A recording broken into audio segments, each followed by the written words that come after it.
Hello Hyderabad, welcome to our channels.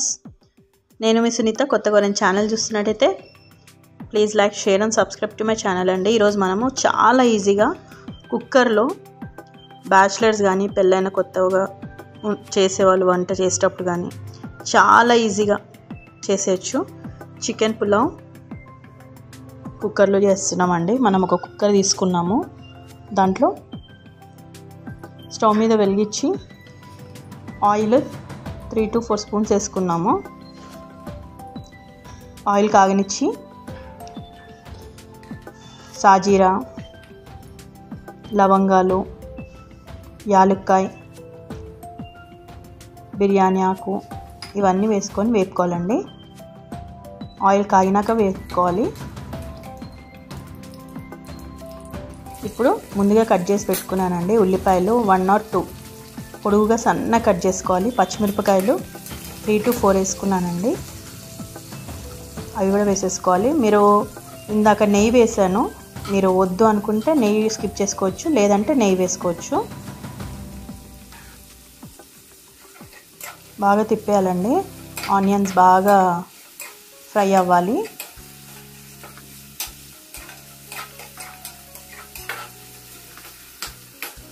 ఇప్పుడు light brownish colour వచ్చినాక వేపుతూ ఉండాలండి.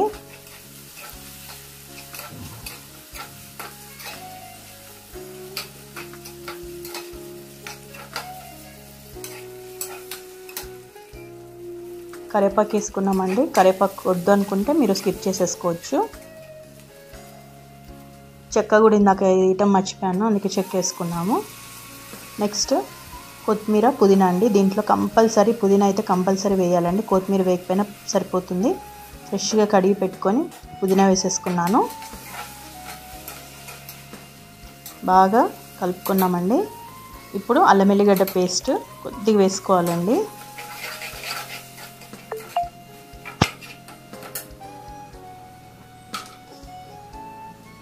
ఇప్పుడు పసుపు వేసుకున్నామండి. పసుపు వద్దు అనుకుంటే మీరు స్కిప్ చేసేసుకోవచ్చు.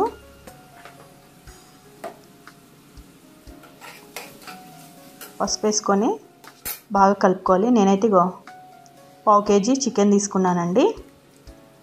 మాల్ బాయిలర్ కోడి స్కిన్ కాల్చి విత్ స్కిన్ కాల్చి ఇస్తారు కదా, అదండి.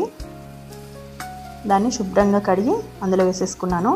కుక్కర్ మీరు ఎప్పుడైనా కూడా చూసుకోండి. నేను ఇది 2 glasses పడుతుందని అనుకుంటారు, కానీ 1.5 glass మీద కొద్దిగా పైకి వస్తుంది. ప్లస్ చికెన్ కూడా పడుతుంది కాబట్టి కొద్దిగా సరిపోతుంది కాబట్టి నేను అంతే వేసుకున్నాను. చికెన్ కొద్దిగా ఆయిల్లో ఫ్రై అయినాక మనం సాల్ట్ తగినంత వేసుకోవాలండి. రైస్లో మామూలుగా సాల్ట్ వేసుకుంటాం, కానీ మళ్ళీ కొద్దిగా చికెన్ కూడా వేసాం కాబట్టి వేసుకోవాలి సాల్ట్ తగినంత. ధనియాల పొడి వేసుకున్నానండి నేనైతే. మీరు వద్దనుకుంటే స్కిప్ చేసుకోవచ్చు. ధనియాల పొడి, గరం మసాలా కొద్దిగా లైట్గా వేసుకోవచ్చండి. గరం మసాలా వద్దనుకుంటే కూడా స్కిప్ చేయొచ్చు. నేనైతే గరం మసాలా వేయలేదు. ఇప్పుడు బియ్యము 1 full glass, సెకండ్ గ్లాస్ ఏమో హాఫ్ మీద కొద్దిగా పైకండి. 3/4 అంటారు కదా, అట్లా వేసాను.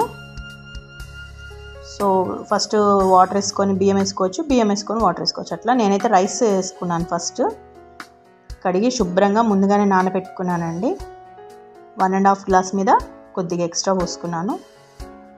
బియ్యం వేసేసుకున్నాం కదా, ఫుల్ మొత్తం కలపాలండి. బికాస్ ఒక్కొక్క సైడ్ పసుపుగా ఉంటుంది. సో అది మొత్తం కలుపుకోవాలి. ఇప్పుడు 1 గ్లాస్కి 2 glasses వాటర్ అన్నట్టు కరెక్ట్గా ఎన్ని బియ్యం వేసుకుంటే అన్ని వేసుకోవాలండి. డబల్ వేసుకోవాలి. ఇప్పుడు వేసుకున్నాక మొత్తం తిప్పుకోవాలి. చాలా వరకు మ్యాక్సిమం అయిపోయినట్టే. ఇప్పుడు మొత్తం కలుపుకోవాలండి. ఎందుకంటే ఒక్కొక్క సైడ్ పసుపుగా ఉంటుంది, సాల్ట్ కూడా ఉంటుంది కుక్కర్లో కలిసేటప్పుడు. అందుకు మొత్తం మంచి చక్క కలిపి పెట్టుకొని కుక్కర్ మూత పెట్టేసుకొని విజిల్ పెట్టేసేయాలండి. మనం ఇది చికెన్ కొద్దిగా ఆయిల్లో వేగనిచ్చాం కాబట్టి ఇప్పుడు 3 to 4 విజిల్స్ రానిచ్చి ఆపేసుకున్నామండి. Now it's ready to serve chicken pulao చాలా స్పైసీగా చాలా సూపర్గా ఉంటుంది. ఇదిగోండి మీకోసం తీసుకొచ్చేసాను. నచ్చిందా? చాలా బాగుంటుంది. ఇది చికెన్ కర్రీతోటి పెరుగు చట్నీతోటి తినొచ్చు. ఓకేనా ఫ్రెండ్స్? నచ్చితే చిన్న లైక్ ఇచ్చి కామెంట్ చేసి మీ ఫ్రెండ్స్ గ్రూప్స్లలో షేర్ చేయడం మర్చిపోకండి. ఓకేనా friends? Thank you friends watching for video. ఇంకొక వీడియోతో నేను మీ ముందు ఉంటాను. బాయ్. Love you all.